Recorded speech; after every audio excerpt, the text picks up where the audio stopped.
Jawa Tengah, tahun 2000-an. Desa Makmurrejo, sebuah desa kecil yang terletak di pinggir jalan raya Pantura, memiliki hiruk-pikuknya sendiri. Meski tidak sebesar kota, desa ini menjadi tempat singgah strategis bagi para pelintas jalan, terutama sopir truk lintas provinsi, pengendara motor jarak jauh, dan pedagang keliling. Jalan raya yang membentang di depan desa itu selalu padat, siang maupun malam, dengan deru kendaraan yang tidak pernah berhenti. Di sepanjang jalan itu berjajar warung-warung makan sederhana. Sebagian besar buka 24 jam, melayani kebutuhan makan dan minum para pelancong yang melintas. Warung-warung ini terkenal murah meriah, dengan sajian makanan rumahan yang mengenyangkan. Namun di balik suasana ramai itu, desa ini menyimpan sisi mistis yang masih dipercayai penduduknya. Banyak cerita tentang gangguan gaib di sekitar jalan raya, terutama saat malam. Pak Zaki, pria paruh baya yang ulet dan dikenal ramah, adalah salah satu pemilik warung makan di desa itu. Warungnya terletak strategis di tikungan jalan yang cukup sepi, tapi justru menjadi tempat favorit sopir truk untuk beristirahat. Warungnya sederhana, berdinding kayu dengan beberapa meja panjang yang terbuat dari papan bekas triplex. Meskipun tampilannya tidak mewah, warung itu selalu penuh oleh pelanggan. Pak Zaki bukan hanya dikenal karena makanannya yang lezat, tetapi juga karena kejujurannya. Ia selalu memastikan pelanggan mendapatkan pelayanan terbaik dengan kualitas yang teratas. Harga makanannya terjangkau dan porsinya tidak pernah pelit. Sopir truk yang sudah pernah singgah di warungnya sekali hampir selalu kembali saat melintasi desa itu lagi. Ibu Zaki, istrinya, adalah pendamping setia yang selalu membantu di warung. Tubuhnya kecil dan gerakannya cekatan. Ia bertugas menyiapkan bumbu, menyajikan makanan hingga membersihkan meja setelah pelanggan selesai makan. Meski terkadang terlihat lelah, ia tetap tersenyum dan melayani pelanggan dengan ramah. Setiap pagi, Pak Zaki berangkat ke pasar desa untuk membeli bahan-bahan segar. Ia selalu memilih sayur, daging, dan ikan dengan teliti. Baginya, kualitas bahan adalah kunci dari makanan enak. Setelah belanja, ia langsung pulang dan memulai memasak. Di dapur sederhana di belakang warung, ia mengolah berbagai menu seperti orek tempe, mie goreng, krecek, oseng, ayam goreng, sayur lodeh, sayur sop, sayur asem, dan hidangan lainnya. Menjelang malam, suasana mulai berubah. Deretan truk besar mulai berhenti di depan warung. Driver-driver turun untuk makan dan beristirahat. Suasana warung menjadi ramai, dengan suara obrolan pelanggan yang bercampur dengan dentingan piring dan gelas. Salah satu pelanggan tetap warung Pak Zaki adalah Pak Seno. Beliau adalah driver truk yang sering melintasi jalan Pantura. Pak Seno selalu memesan nasi, ayam goreng, plus sayur sop dan sambal kecap dengan tambahan kerupuk. Ia suka bercanda dengan Pak Zaki sambil menceritakan pengalamannya di jalan. Kadang Pak Seno membawa teman-temannya, sehingga meja panjang di warung itu penuh terisi. "Masakanmu tetap enak seperti biasa, Pak Zaki," kata Pak Seno suatu malam sambil menyendok nasinya. "Kalau nggak enak, mana mungkin saya terus mampir ke sini," tambahnya sambil tertawa. Pak Zaki hanya tersenyum. Baginya pujian dari pelanggan adalah motivasi untuk terus menjaga kualitas. Ia tahu persaingan antar warung di sepanjang Pantura cukup ketat. Kalau ia sampai mengurangi kualitas masakannya, bisa-bisa pelanggan bisa saja pindah ke warung lain. Warung itu menjadi tempat berkumpul para pelintas jalan yang lelah. Di sana mereka bisa makan, istirahat, mengobrol, atau sekedar mengisi tenaga sebelum melanjutkan perjalanan. Namun suasana hangat itu tidak hanya tentang makanan. Pak Zaki dan istrinya Bu Zaki seringkali mendengar cerita-cerita mistis dari para pelanggan. "Pak Zaki, sampean pernah dengar cerita tentang pohon besar di ujung jalan itu?" tanya salah satu pelanggan suatu malam. Pak Zaki menggeleng sambil menuangkan teh ke gelas pelanggan tersebut. Katanya, kalau lewat sana malam-malam, sering ada yang lihat bayangan besar melintas tiba-tiba. Sopir-sopir truk sering cerita mereka terpaksa ngerem mendadak karena dikira ada orang yang nyebrang. Pak Zaki tidak terlalu percaya cerita-cerita semacam itu, meski ia tidak pernah menyepelekan. Baginya, tugasnya adalah menjaga warung tetap berjalan dan memberikan kenyamanan pada pelanggannya. Namun, diam-diam ia sadar bahwa desa Makmurrejo memang memiliki aura mistis yang sulit dijelaskan. Malam terus bergulir, warung Pak Zaki tetap ramai hingga larut. Ibu Zaki sibuk mencuci piring di belakang, sementara Pak Zaki melayani pelanggan yang datang. Meski tubuhnya terasa lelah, ia merasa puas melihat warungnya hidup dan menjadi tempat favorit banyak orang. Saat tengah malam, pelanggan mulai berkurang. Pak Zaki dan istrinya biasanya memanfaatkan waktu itu untuk membersihkan warung. Meja-meja dilap, lantai disapu, dan alat masak disimpan rapi. Setelah semuanya selesai, mereka duduk sejenak di depan warung, menikmati angin malam yang dingin. "Warung kita rame terus yo Pak," kata Bu Zaki sambil menyandarkan tubuhnya ke kursi. "Alhamdulillah, semoga terus begini," jawab Pak Zaki. Namun dalam hati ia tahu bahwa tidak semua orang senang dengan keberhasilan mereka. Pak Zaki pernah mendengar beberapa komentar dari pemilik warung lain yang merasa iri karena warungnya selalu penuh. Ia mencoba tidak memikirkan hal itu, tetapi perasaan was-was tetap ada. Desa Makmurjo yang terlihat tenang di siang hari memiliki sisi gelapnya sendiri di malam hari. Di sekitar warung, beberapa pohon besar asem berdiri kokoh, menciptakan bayangan yang menyeramkan di bawah cahaya lampu jalan. Kadang-kadang suara binatang malam terdengar, menambah suasana misterius. Pak Zaki tidak pernah menyangka bahwa keberhasilan warungnya akan membawa masalah besar. Sebagai orang yang percaya pada kerja keras, ia selalu berusaha memberikan yang terbaik. Tapi di balik segala kesuksesan itu, sesuatu yang gelap sedang mengintai, menunggu waktu untuk menghancurkan segalanya. Dini hari itu, menjelang waktu subuh, ketika Pak Zaki dan istrinya menutup warung, angin dingin berhembus lebih kencang dari biasanya.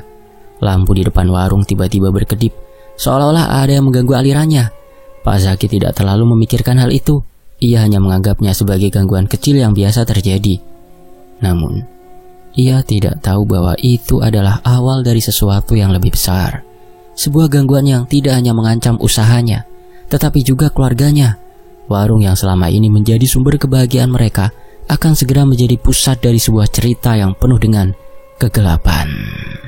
Di waktu lain, warung makan Pak Zaki yang biasanya ramai dan penuh tawa pelanggan tiba-tiba berubah di hari itu.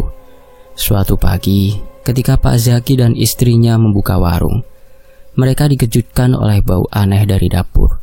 Ibu Zaki mendekati panci besar berisi sayur lodeh yang baru dimasaknya semalam. Saat tutup panci dibuka, aroma busuk menyengat menyeruak keluar. "Ini kok basi Pak? Padahal baru dimasak tadi malam sayur lodeh ini," ucap Ibu Zaki bingung sambil menutup hidungnya. Pak Zaki mendekat dan memeriksa sendiri. Ia mencicipi sedikit kuahnya.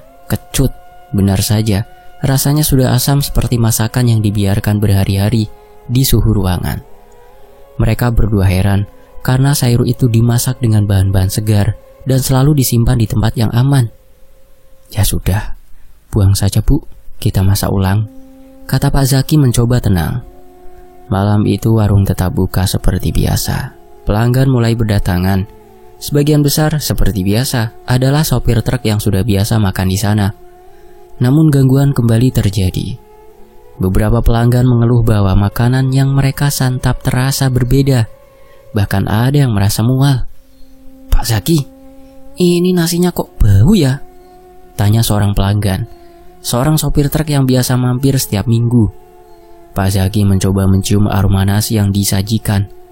Awalnya tidak tercium aneh, tapi setelah diperhatikan lebih teliti, memang ada bau sedikit asam. Ia segera meminta maaf dan mengganti nasi pelanggan tersebut. Namun kejadian itu terus berulang. Semakin malam, keluhan pelanggan semakin banyak. Beberapa bahkan tidak menghabiskan makanannya. Situasi itu membuat Pak Zaki dan istrinya semakin bingung dan tertekan. Ketika malam semakin larut, suasana warung yang biasanya hangat berubah mencekam. Di luar lampu jalan berkedip-kedip, membuat bayangan pohon asem di sekitarnya bergerak seperti makhluk hidup. Beberapa pelanggan mengaku melihat bayangan hitam besar melintas di depan warung, diiringi bau anyir yang menyengat. "Pak, tadi kayak ada bayangan gede lewat depan warung. Saya kira itu orang, tapi kok cepet banget jalannya," cerita salah satu pelanggan dengan wajah bingung. Pak Zaki yang mendengar cerita itu mulai merasa ada yang tidak beres. Ia mencoba mengabaikan hal tersebut dan fokus pada pekerjaannya.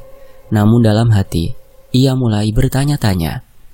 Kejadian-kejadian aneh ini terus berlangsung selama beberapa hari. Masakan yang mereka siapkan cepat basi, pelanggan semakin sedikit, dan warung yang biasanya penuh kini sering terlihat kosong. Situasi ini membuat Pak Zaki frustasi. "Pak, apa mungkin ini ulah orang?" tanya Ibu Zaki suatu malam setelah warung tutup. Pak Zaki terdiam. Ia tidak ingin berpikir buruk tentang orang lain. Tetapi semua yang terjadi terlalu aneh untuk dianggap sebagai kebetulan. Beberapa warga yang sering datang ke warung mulai menyarankan agar Pak Zaki mencari tahu penyebab masalah ini lewat jalur spiritual. Pak Zaki, kalau saya boleh usul, coba sampean datangi orang pinter. Mungkin ada yang tidak suka sama warung ini, ada yang nutup," kata Pak Ridwan, salah satu pelanggan setia yang tinggal di desa itu. Pak Zaki awalnya ragu. Ia bukan orang yang percaya begitu saja pada hal-hal mistis. Namun keadaan yang semakin memburuk membuatnya mulai mempertimbangkan saran tersebut. Beberapa hari kemudian, informasi tentang kemungkinan penyebab gangguan ini mulai terkuak. Salah satu warga memberitahu bahwa ada warung makan baru yang buka tak jauh dari tempat Pak Zaki. Warung itu milik Bu Yati, seorang janda yang tinggal di desa sebelah. Warung Bu Yati sebenarnya sudah berdiri selama beberapa bulan, tetapi selalu sepi. Beberapa warga berbisik bahwa Bu Yati merasa iri dengan kesuksesan warung Pak Zaki. "Pak Zaki, saya tidak mau nuduh loh, tapi orang-orang bilang Bu Yati itu iri sama sampean, Pak. Warungnya kan sebelumnya sepi terus waktu warung sampean rame," ujar tetangga yang akrab dengan keluarga Pak Zaki. Pak Zaki mencoba tidak langsung mempercayai kabar itu, tetapi informasi tersebut tetap mengganggu pikirannya. Ia mulai memperhatikan situasi di sekitar warung Bu Yati. Warung itu memang jarang terlihat ramai. Beberapa kali Pak Zaki melihat Bu Yati duduk sendirian di depan warungnya, memperhatikan warung miliknya dari kejauhan. Sikap Bu Yati sering memandang ke arah warung Pak Zaki membuatnya semakin curiga. Apalagi beberapa pelanggan yang pernah makan di warung Bu Yati mengaku bahwa masakannya kurang enak. "Masakannya ndak ada apa-apanya dibanding warung Pak Zaki," kata Pak Seno saat berbincang. Kecurigaan itu membuat Pak Zaki memutuskan untuk bertindak. Ia meminta saran dari seorang kenalan yang dianggap paham hal-hal mistis. Kenalan tersebut menyarankan agar Pak Zaki melakukan ritual sederhana di warungnya untuk menangkal energi negatif. "Sampean coba taburkan garam krosok di sekitar warung. Kalau ada sesuatu, biasanya akan kelihatan reaksinya," kata orang tersebut. Pak Zaki mengikuti saran itu. Malam itu setelah warung tutup, ia menaburkan garam di setiap sudut warung. Ia tidak tahu apa yang akan terjadi, tetapi ia merasa perlu melakukan sesuatu. Ketika malam semakin larut, suasana warung menjadi sangat sunyi. Tidak ada suara kendaraan yang melintas, hanya suara angin yang berembus pelan. Tiba-tiba, lampu di depan warung berkedip lagi. Kali ini kedipannya lebih lama dari biasanya, seolah-olah ada sesuatu yang mengganggu arus listrik. Pak Zaki yang duduk di kursi depan warung merasa merinding. Ia mencoba tetap tenang, tetapi matanya tidak bisa lepas dari bayangan gelap yang terlihat samar di depan warung. Bau anyir kembali tercium, lebih tajam daripada sebelumnya. "Pak, tadi saya dengar suara langkah di dapur, Pak," bisik Bu Zaki yang datang menghampirinya. Pak Zaki menenangkan istrinya, meski dalam hati ia sendiri merasa takut. Malam itu mereka berdua memutuskan untuk tidur di warung, berjaga-jaga jika ada sesuatu yang lebih buruk terjadi. Namun rasa curiga mereka semakin kuat. Pak Zaki tahu ia harus menemukan solusi sebelum semua ini menghancurkan usaha yang telah ia bangun dengan susah payah. Kini fokusnya bukan hanya pada warung, tetapi juga pada siapa sebenarnya yang berada di balik semua gangguan ini. Hari-hari di warung Pak Zaki semakin berat. Gangguan yang terus terjadi membuat warung semakin sepi. Masalah ini membuat Pak Zaki berusaha mencari solusi logis untuk mengatasinya. Langkah pertama yang ia ambil setelah menabur garam dari rekannya itu, sarannya adalah mengganti semua pemasok bahan makanan. Ia berpikir mungkin bahan-bahan yang selama ini ia gunakan kurang segar atau terkontaminasi. Sayur, daging, hingga bumbu masak semuanya diganti dengan yang lebih berkualitas dari pemasok baru. Kita coba beli dari pemasok lain, Bu. Siapa tahu memang ada yang salah di bahan bakunya, ujar Pak Zaki kepada istrinya. Namun, usaha ini tidak membuahkan hasil sama sekali. Masakan tetap cepat basi, bahkan lebih cepat dari sebelumnya. Sayur yang baru dimasak pagi hari sudah berbau tidak sedap pada sore harinya. Pelanggan yang datang pun semakin sedikit karena isu soal makanan basi dan pelanggan sakit perut mulai menyebar di desa. Pak Zaki tidak menyerah. Ia memutuskan untuk membersihkan warung secara menyeluruh. Ia dan Bu Zaki bekerja dari pagi hingga malam, menyikat lantai, mencuci semua peralatan masak, dan memastikan setiap sudut warung bebas dari kotoran. Setidaknya kita pastikan warung ini bersih dulu, Bu. Kalau masih ada yang salah, berarti memang bukan karena faktor kebersihan, katanya sambil mengelap meja makan. Tapi lagi-lagi hasilnya nihil. Masalah tetap muncul, dan bau anyir yang sering muncul di depan warung semakin menjadi-jadi, padahal sudah disiram sabun. Di tengah keputusasaan mereka, gangguan tidak hanya terjadi di warung. Beberapa malam, Pak Zaki dan istrinya mengalami mimpi buruk yang sama. Dalam mimpi itu, mereka melihat sosok perempuan tua dengan wajah menyeramkan berdiri di tengah warung. Mata perempuan itu kosong, dan kulit wajah yang tampak kusam seperti boneka tua. Bu, tadi malam Bapak mimpi buruk lagi, Bu. Perempuan tua itu berdiri di dekat dapur, kata Pak Zaki suatu pagi sambil menyeruput teh hangatnya. Lah, Ibu juga mimpi yang sama, Pak. Dia berdiri sambil senyum aneh. Rasanya seperti dia mau ngomong sesuatu, Pak, tapi tidak ada suara yang keluar dari mulutnya, jawab Bu Zaki dengan wajah lelah. Mimpi itu membuat mereka semakin yakin bahwa masalah ini bukan sekedar kebetulan. Namun, Pak Zaki masih berusaha untuk tidak terjebak dalam pikiran mistis. Sudahlah, Bu, mungkin itu cuma pikiran kita saja. Kita jangan terlalu takut ya, ucap Pak Zaki meski dalam hati ia sendiri merasa goyah. Semakin hari, situasi semakin memburuk. Pak Zaki yang biasanya optimis mulai kehilangan kepercayaan diri. Ia sering termenung di depan warung, melihat jalanan Pantura yang ramai oleh kendaraan, sambil bertanya-tanya, apakah usahanya bisa bertahan? Kalau terus begini, kita bisa bangkrut, Bu, katanya suatu malam setelah menghitung pendapatan harian yang jauh dari cukup untuk menutup biaya operasional. Jangan ngomong begitu, Pak.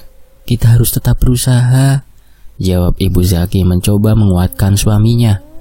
Namun, Pak Zaki merasa sulit untuk bangkit dari keterpurukannya. Ia merasa semua usahanya sia-sia. Setiap langkah yang ia ambil tidak membuahkan hasil. Hal ini membuatnya mulai merasa malu terhadap dirinya sendiri. Orang-orang pasti mikir aku gagal jadi kepala keluarga, gumamnya suatu malam saat duduk di teras warung. Ibu Zaki yang mendengar ucapan suaminya merasa sedih. Ia tahu betapa keras suaminya berusaha untuk mempertahankan warung mereka. Pak, kita nggak bisa nyerah. Mungkin ini ujian dari Tuhan. Kita harus lebih banyak berdoa, minta petunjuk, ucap Bu Zaki sambil memegang tangan suaminya.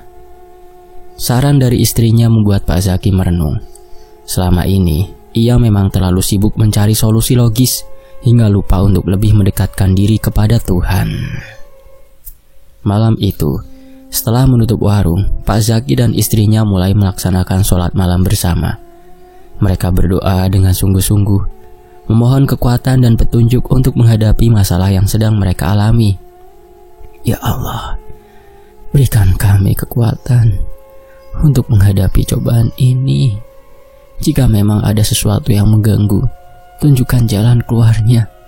Jika memang ini karena dosa-dosa hamba, ampuni hamba ya Allah, ujar Pak Zaki dalam doanya. Doa tersebut membuat mereka merasa sedikit lebih tenang. Namun gangguan tidak langsung berhenti. Beberapa malam kemudian, Pak Zaki kembali bermimpi buruk tentang perempuan tua yang menyeramkan.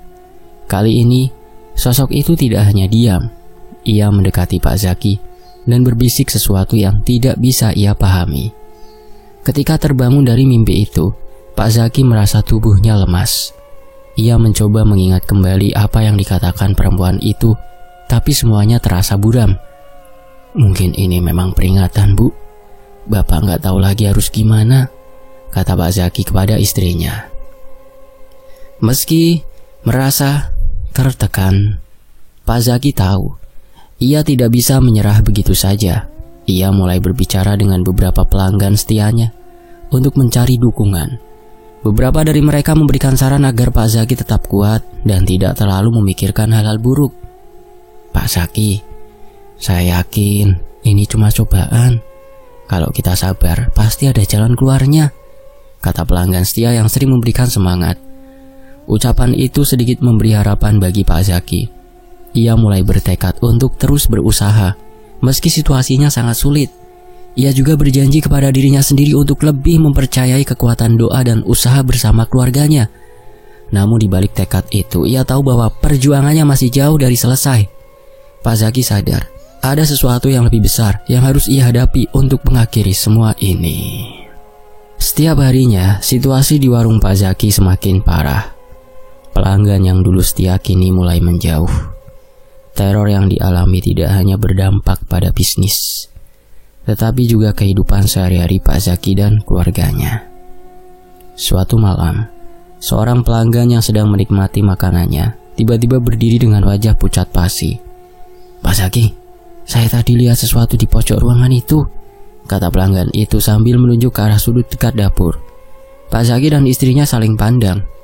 "Lihat apa, Pak?" tanya Pak Zaki mencoba tenang, meski hatinya gelisah. "Ada perempuan duduk di sana, Pak. Rambutnya panjang menutupi wajah. Tapi waktu saya perhatikan lagi, dia sudah tidak ada." Pak Zaki mencoba menenangkan pelanggan itu, tapi setelah kejadian tersebut, pria itu buru-buru meninggalkan warung tanpa menghabiskan makanannya. Malam itu, warung sepi lebih cepat dari biasanya. Tidak hanya itu, masakan di warung tetap cepat basi. Bahkan kejadian ini semakin aneh karena masakan sering basi sebelum sempat disajikan, lebih cepat dari hari-hari biasanya. Bau masakan yang tidak sedap membuat beberapa pelanggan mundur sebelum memesan makanan. "Bu, ini sekarang benar-benar di luar nalar. Semua bahan sudah kita jaga kesegarannya, tapi kenapa semakin tetap begini?" ujar Pak Zaki frustasi sambil melihat panci yang digunakan untuk menanak nasi, tapi kini sudah berbau busuk. Selain masakan, alat-alat dapur juga mulai mengalami kerusakan tanpa sebab jelas. Pisau yang baru diasah mendadak tumpul dan berkarat, wajan berlubang, dan bahkan kompor seringkali mati sendiri saat sedang digunakan. Malam hari bau anyir yang sering muncul semakin menyengat, membuat siapapun yang melewati warung menjadi tidak nyaman. Gangguan ini terasa seperti puncak dari semua masalah yang selama ini mereka alami. Pak Zaki yang merasa usahanya sudah mentok, akhirnya mendengarkan saran dari seorang pelanggan setianya untuk menemui seorang kiai di desa sebelah. "Pak Zaki, saya rasa ini sudah bukan masalah biasa, Pak. Coba sampean temui Kiai Hasim. Beliau orang baik dan biasanya bisa memberikan nasihat yang menenangkan," ujar pelanggan itu. Setelah berbincang dengan istrinya, Pak Zaki memutuskan untuk mendatangi Kiai Hasim. Malam itu, setelah menutup warung lebih awal, ia pergi bersama istrinya ke rumah Kiai yang terkenal bijak dan rendah hati. Setibanya di sana, Kiai Hasim menyambut mereka dengan senyum ramah. Ia mendengarkan cerita Pak Zaki dengan seksama tanpa memotong pembicaraan. "Masalah yang kamu hadapi ini memang terasa berat, Pak Zaki," ujar Kiai Hasim setelah mendengar seluruh penjelasan. "Tapi ingat, segala sesuatu di dunia ini hanya terjadi atas izin Allah. Jangan takut menghadapi apapun selama kita tetap dekat kepadanya." Pak Zaki mengangguk pelan. Ia merasa ada ketenangan dalam kata-kata Kiai itu. "Lalu apa yang harus saya lakukan, Nyai? Semua usaha yang saya coba tidak berhasil?" tanya Pak Zaki dengan nada putus asa. Kiai Hasim memberikan beberapa saran. Pertama, ia menyarankan Pak Zaki untuk lebih banyak berdoa dan membaca doa-doa khusus untuk melawan gangguan gaib. "Bacalah ayat kursi setiap selesai sholat dan perbanyak wirid. ini akan menjadi benteng untuk melindungi dirimu dan keluargamu. Jelas Kiai Hasyim. Ia juga memberikan beberapa air yang telah didoakan agar Pak Zaki memercikannya di setiap sudut warung dan rumah. Tapi ada satu hal lagi yang lebih penting Pak Zaki. Lanjut Kiai Hasyim. Apa itu Yai? Tanya Pak Zaki dengan penasaran. Berbuat baiklah, bahkan kepada orang yang telah menyakitimu. Ketika kita membalas keburukan dengan kebaikan, kita sedang menunjukkan kekuatan iman kita. Ingat, segala yang terjadi adalah ujian untuk menguji kesabaran kita. Nasihat itu membuat Pak Zaki tertegun. Selama ini, ia sudah merasa marah dan kesal kepada orang-orang yang mungkin menjadi penyebab masalahnya. Namun, kata-kata Kiai Hasyim mengingatkannya untuk tetap rendah hati dan tidak membalas dendam. Setelah pulang dari rumah Kiai Hasyim, Pak Zaki dan istrinya mulai melakukan apa yang disarankan. Mereka membaca doa bersama setiap malam dan memercikan air doa ke setiap sudut warung dan rumah. Malam pertama mereka merasa sedikit tenang, meskipun gangguan belum sepenuhnya hilang. Masakan masih cepat basi dan bau anyir masih sesekali muncul. Tapi Pak Zaki merasa ada sedikit harapan dalam hatinya. Kita harus sabar ya Pak, semua ini pasti ada akhirnya, ujar Ibu Zaki sambil memegang tangan suaminya. Selain itu Pak Zaki juga mulai mencoba untuk berbuat baik kepada semua orang, termasuk mereka yang mungkin telah menyakitinya. Ia memastikan untuk tetap ramah kepada setiap pelanggan yang datang, meskipun suasana warungnya masih suram.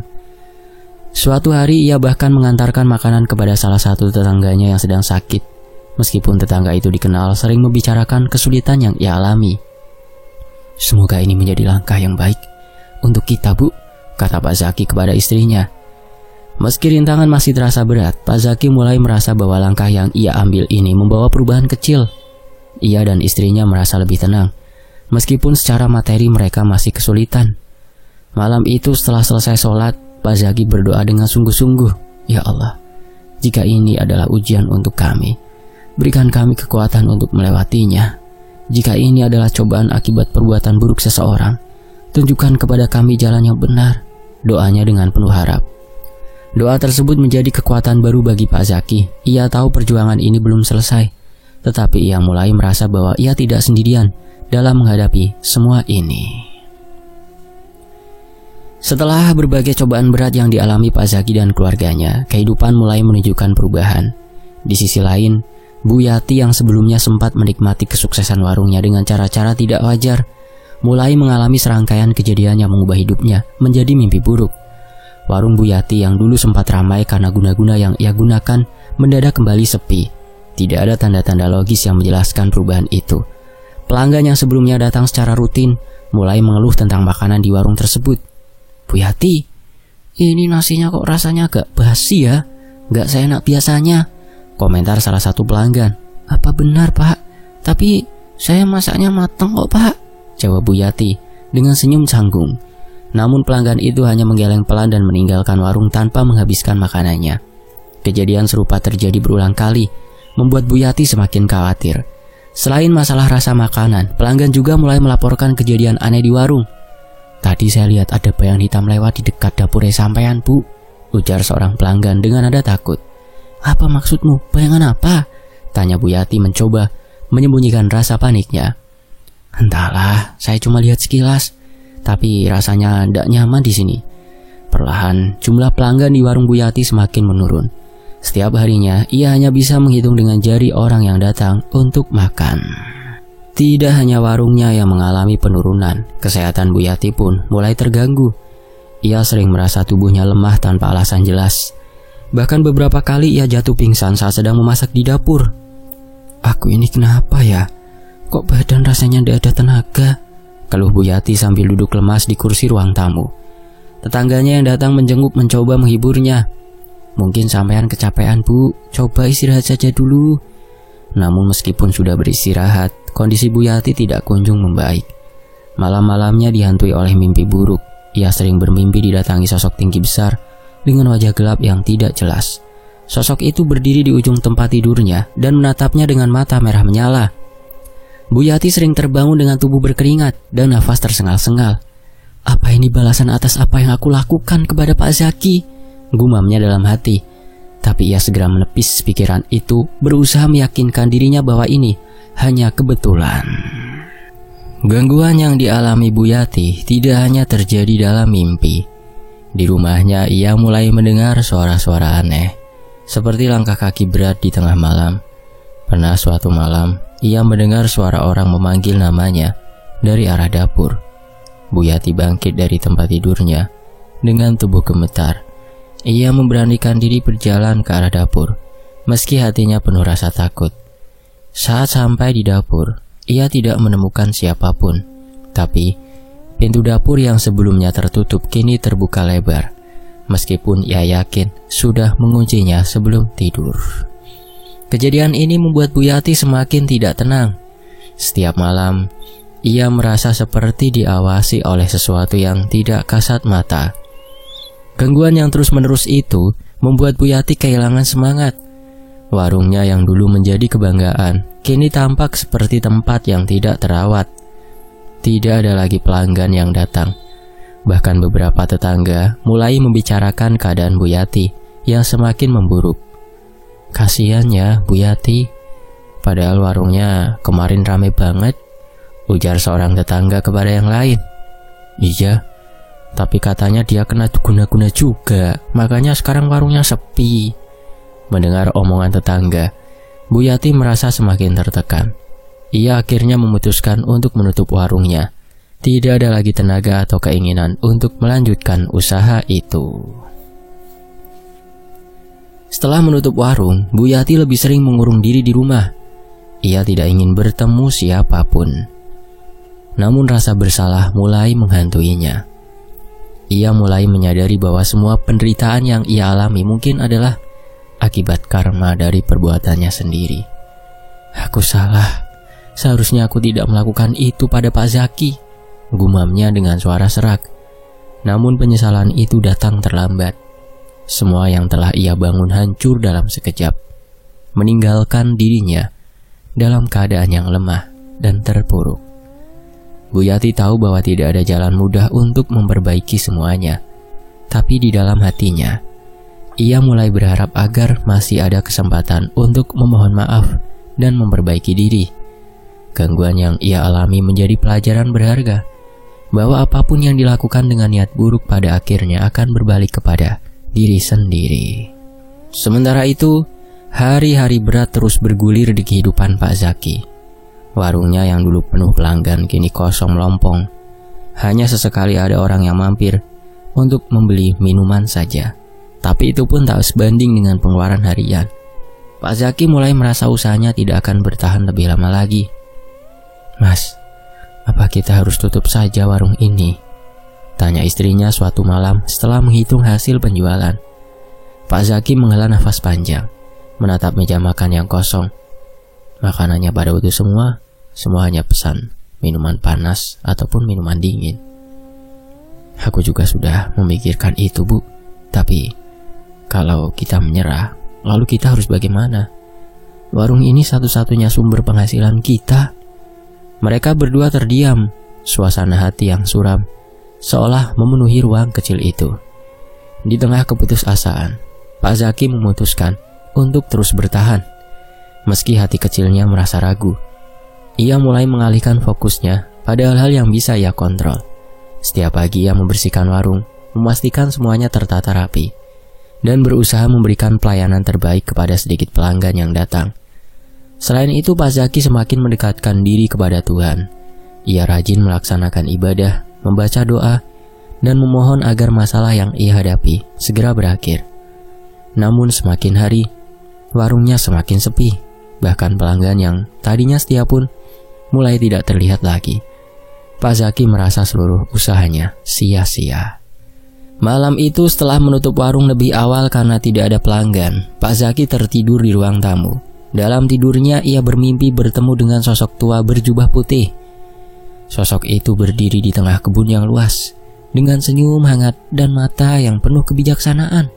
Zaki, kata sosok itu dengan suara tenang namun tegas, jangan menyerah. Apa yang kamu hadapi sekarang adalah ujian. Jika kamu bertahan, kamu akan melihat hasilnya." Pak Zaki mencoba berbicara, tapi suaranya seperti tertahan. Ia hanya bisa mengangguk perlahan.